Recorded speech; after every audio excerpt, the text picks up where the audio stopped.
Bonjour, on va parler aujourd'hui des modes de fusion. Alors un mode de fusion, c'est quoi? Quand on vient par exemple dupliquer le calque, on voit ici apparaître normal et toute une série de choix. Alors il faut savoir que ceci, donc d'obscurcir jusqu'à couleur plus foncée, ça permet de foncer l'image. Donc si j'appuie sur produit, on voit que l'image devient nettement plus sombre.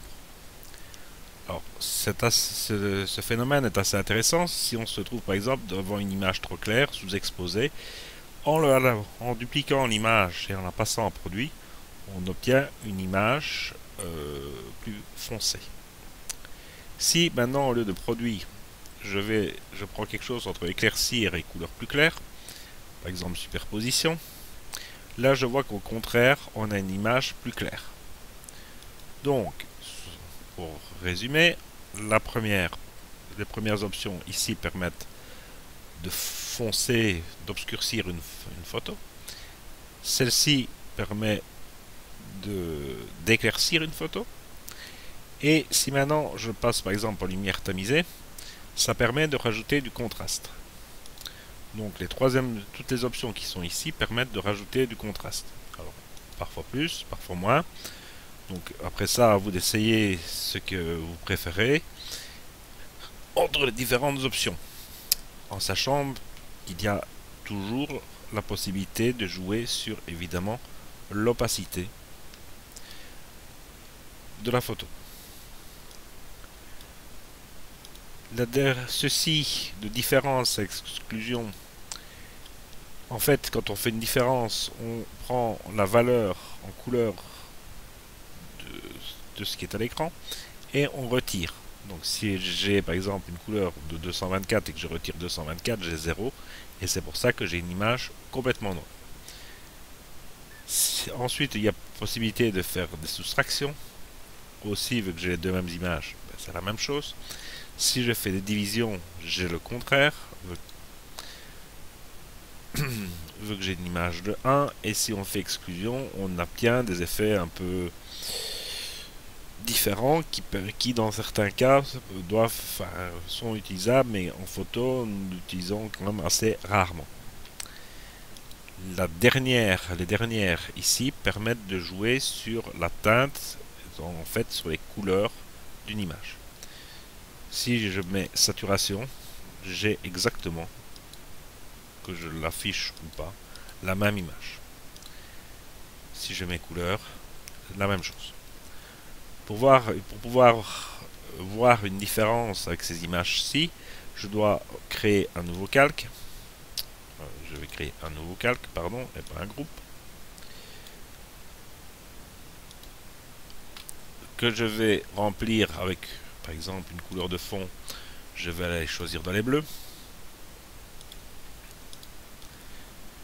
Et que je fais édition remplir avec la couleur de premier plan et j'ai rempli le calque. Si maintenant je le passe en couleur, toute mon image devient plus bleue. On peut sur tous ces calques là toujours évidemment jouer sur l'opacité. Et évidemment, si on appuie ici, quand on crée un masque, on peut venir avec une brosse. Je vais agrandir ma brosse.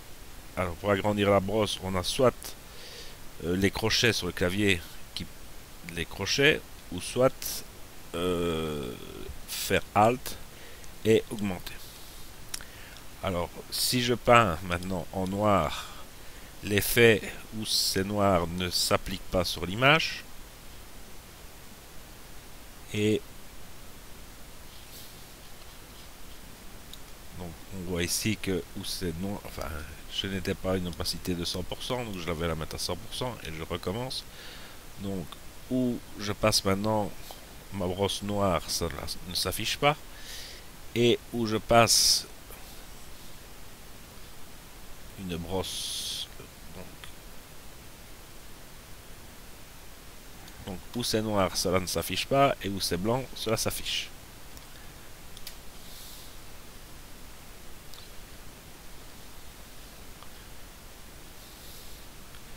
Donc cela nous permet de pouvoir, par exemple ici, changer un peu la couleur du ciel.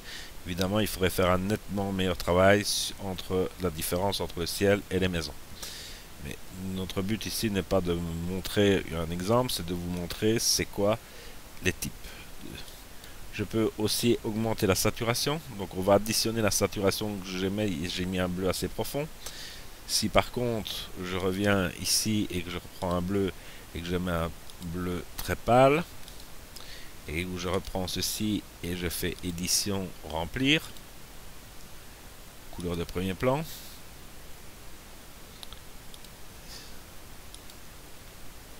ok, je fais édition remplir, couleur de premier plan, on voit que la saturation de l'image diminue. On peut toujours, comme chaque fois, augmenter ou diminuer l'effet de ce calque. Si par contre maintenant je vais en teinte, on a moins, on peut pousser, mais on voit qu'il n'y a pratiquement aucune différence. Alors, un calque bleu comme ça, on peut très bien aussi aller dans éclaircir. Donc, en éclaircir, on va prendre l'image de fond et venir le mettre parce qu'on a un fond assez clair. Si maintenant je fais le contraire et je fais en produit, on peut obtenir un ciel nettement plus dense, vu qu'on fonce ce ciel. Si maintenant je prends le contraste, voilà ce que ça donne. Donc on a rajouté du contraste et en plus un peu de couleur. Donc toutes ces options qui sont ici, il faut retenir que ceci sert à foncer, ceci à éclaircir et ceci à donner du contraste en prenant parfois plus, parfois moins la teinte. Et ceci, on joue surtout sur la couleur, voire sur la luminosité. Donc par exemple ici j'ai un fond, étant donné que j'ai un fond totalement uni, ben donc la luminosité de tout le ciel est identique et je n'ai plus que des variations de couleurs. Voilà pour parler simplement des modes de fusion entre les calques.